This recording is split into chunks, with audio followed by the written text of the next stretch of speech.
Sendo assim, o que acontece? Né? Macumba carioca, cabula, calundu, né? Temos aqui no nosso próprio país, né? As manifestações brasileiras lá no Nordeste, como é o caso da encantaria, né? A gente vê como os mestres, né? Família da Trindade, né? As cidades, como a cidade da Jurema ou cidade do Jurema, né? Temos o Vajucá, tá entendendo? Temos o fundo do mar, né? Muitos dizem que são 7 cidades na Jurema, outros dizem que são 5, depende, né, do lugar, né? E da hierarquia, do contexto, né? Sendo assim, a gente encontra aqui no nosso país, né, a Jurema, a encantaria, né, ligado à Jurema, temos o Catimbó, né? O próprio Zé Pinita veio do Catimbó, né? Mestre juremeiro e catimbozeiro, muitos chamando ele no Catimbó de doutor. É o doutor Zé Pilintra, né? Temos os mestres, né? Mestre Sibamba, que a gente vê na Umbanda como um marinheiro, bem curioso, né? Temos Zé Baiano, que na Umbanda a gente vê Zé Baiano muitas vezes como baiano e outros com o arquétipo do cangaceiro, né? E por aí vai. Por aí vai. Temos boiadeiros, né? Até mesmo caboclos e pretos velhos ligados a Jurema, né? Então, sendo assim, isso tudo foi um auxílio para a formação da Umbanda como um todo, né? Foi um auxílio para fundamentos, foi um auxílio para muitas coisas, né? Da qual ela, vamos botar assim, na metafísica, né? No espiritual, houve vamos botar assim, uma congregação desses fundamentos, né? Desses antigos negros, dessas religiões que vieram, até mesmo o candomblé auxiliou, foi, né, um dos auxiliadores ao início dos fundamentos da própria Umbanda, né? Compreendendo isso, né, a gente tem que entender que ela foi anunciada, sim, em 1908 pelo Caboclo das Sete Encruzilhadas, mas antes ela já havia sido construída, tinha seus fundamentos, né, basicamente entrando em vigor, né, nas outras religiões. Temos também, nós não podemos esquecer desse homem, chamado Tata Tancredo. Tata é uma nomenclatura bantu, até onde eu pude pesquisar e até onde eu sei.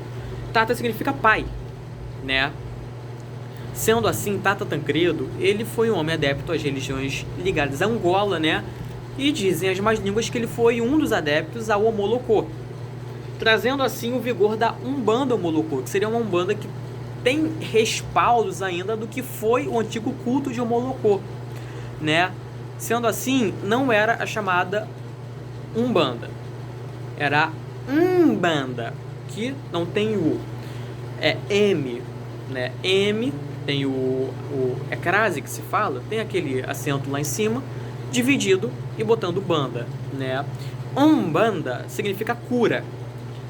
Quando você adepta a Umbanda, você se torna o Quimbanda, tá entendendo? O que é o Quimbanda? Também é uma palavra bantu. Quimbanda significa curandeiro, onde a gente foi entender que o conceito de quimbandeiro se tornou pejorativamente sinônimo de feiticeiro, né? Que seria algo realmente como mulogia, né? Algo assim, né? Seria isso, que seria o feiticeiro, né? Aquela pessoa, né, mais meio diferente, tá entendendo? Nesse meio, né?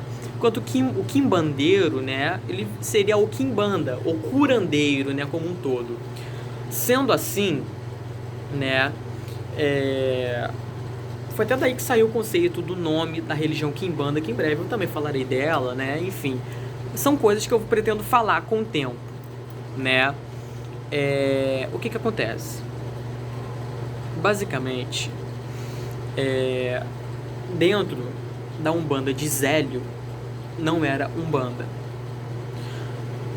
Houve uma manifestação através de Zélio, dizem que foi a 4ª entidade dele, chamado Malê. A gente conhece hoje como Ogum Malê, mas não é justo a gente dizer que Zélio era filho de Ogum,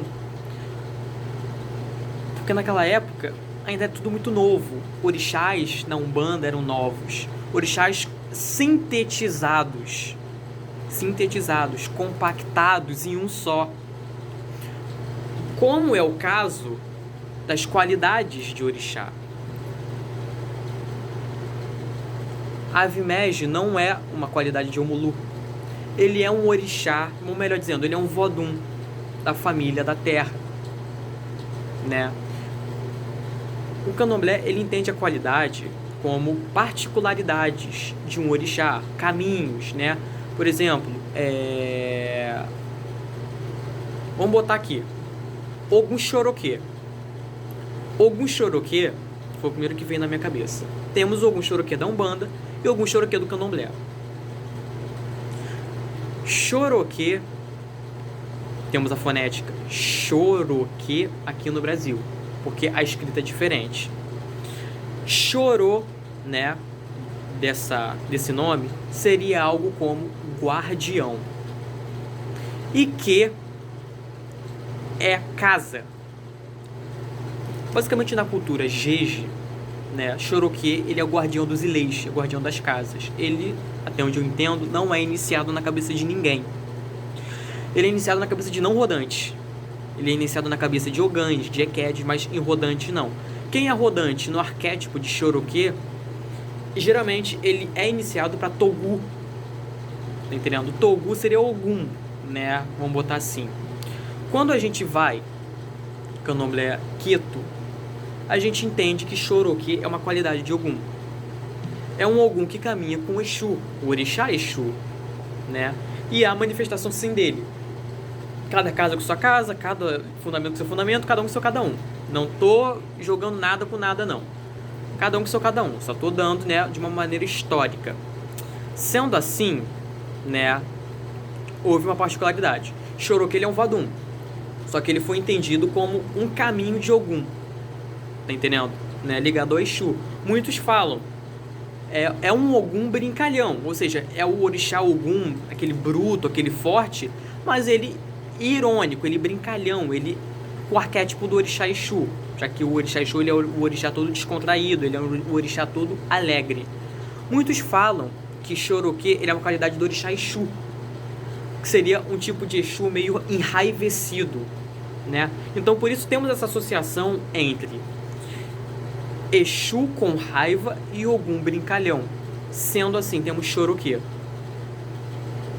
No que eu tô entendido que Choroquê seria aquele que corta ferozmente, né? Porque muito da sua dança se reflete, né, nele cortando coisas, né?